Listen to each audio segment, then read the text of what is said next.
Hi, and welcome to the 10 square meter workshop. Tell me, do you use a tracksaw or an MFT table? If so, you won't want to miss this one, coming up after this.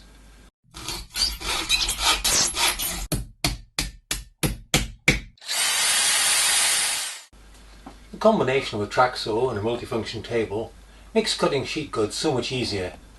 No wonder that so many people use them. However, they're not without their problems. Imagine you've just finished a cut.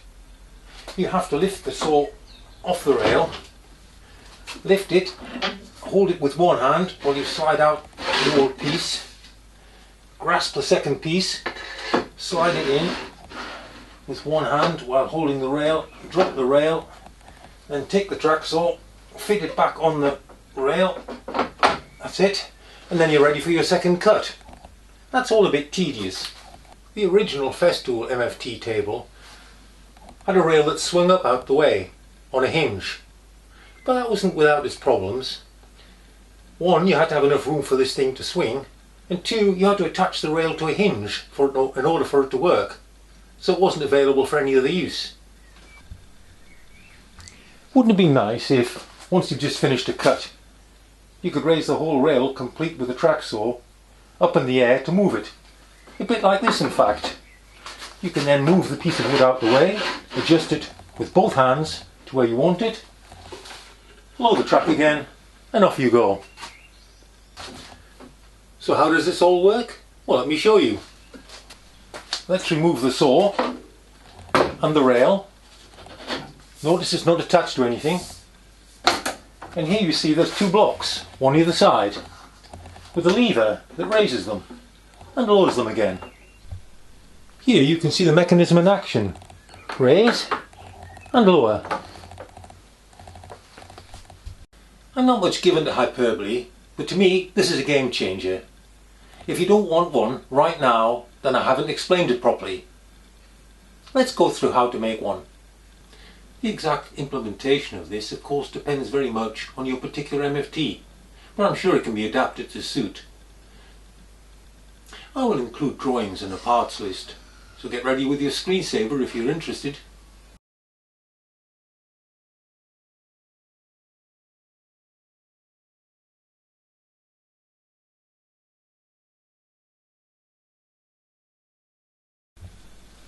There are two items: the sliding part, which is made out of 6mm ply laminated together, and the mechanism, which is cams with rollers. This does require some metal work, but don't worry, you don't need any machinery. It can all be made by hand. The sliding parts are made from a piece of 6mm ply. Here are the parts marked out. The wooden parts are glued and clamped together. The guide strip is made all as one part and divided into four later. While that's setting, I can get on with the mechanism. I used a length of 16mm aluminium rod, but any similar size will do. The far end of the track is lifted by a cam, two roller bearings on a shaft which rotates and lifts the slider. This is made in the following way. The shaft runs front to back of the table through 16mm holes cut through the front and rear face. I marked and popped the holes on a piece of scrap aluminium. It's best to drill the holes before you cut it out. Makes it easier to hold in the drilling machine. The larger hole is 6mm, the smaller two 3.3, tapping size for 4mm. The back face was countersunk to take a 6mm bolt. The line was scribed on the end of the bar, and the holes, small holes lined up with that, and then a centre pop made. This was then reinforced like so.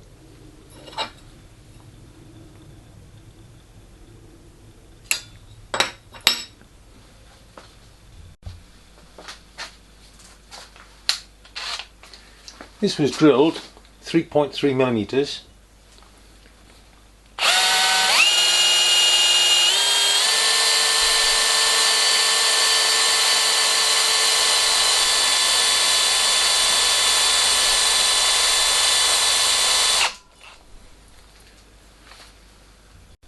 This was then tapped 4mm. With the corresponding hole drilled out to 4mm clearance, the two are bolted together and the line visible in the other hole. This ensures perfect distance as you drill out the second hole.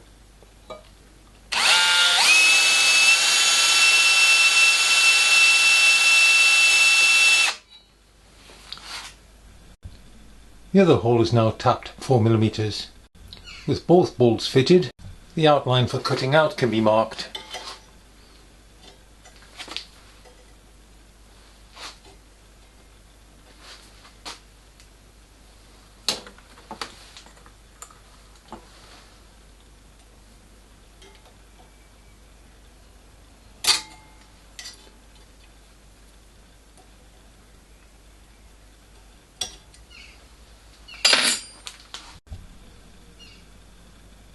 The cam is then cut out by hacksaw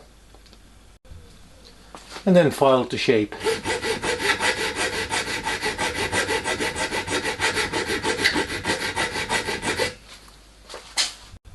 When finished, it should look something like this. The 6mm bolt goes through the hole, followed by a washer, 2 ball races, another washer and the securing nut.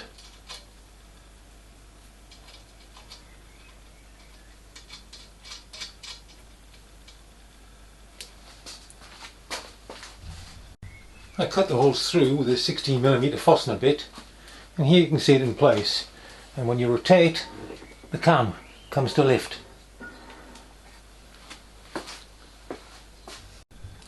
Now it's time to cut the bar to length. This side is a little bit more complicated because of the need for a handle. So it needs cutting the thickness of 2 bearings, the nut and the washer, and just a little bit of clearance. That should do it. The 3 holes for the handle end are drilled in exactly the same way, same dimensions. The handle was roughly cut out before the next step. The handle is bolted to the shaft in exactly the same way as the other end. Now, because the ball races are on the inside, the shaft needs relieving about 3mm for the last part of travel. With the relief now made, the ball race can be fitted into the gap and the securing bolt pushed through.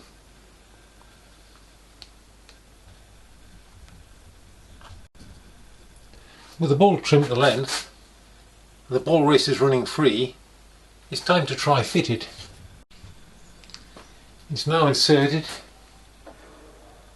and the ball race springs up quite satisfactorily. Time to fit the slide units. The sliding parts were trimmed and fitted to each other.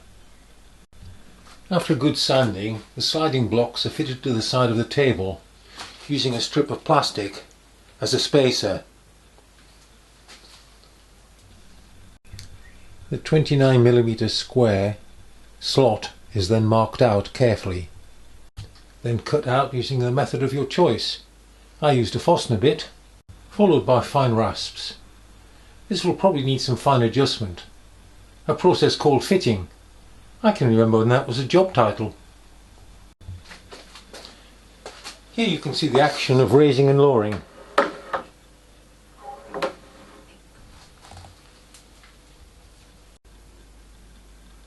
So there it is, an extremely useful adaptation for the MFT tracksaw system. It makes it all much easier to use. I hope you enjoyed this. Don't forget to subscribe. See you next time.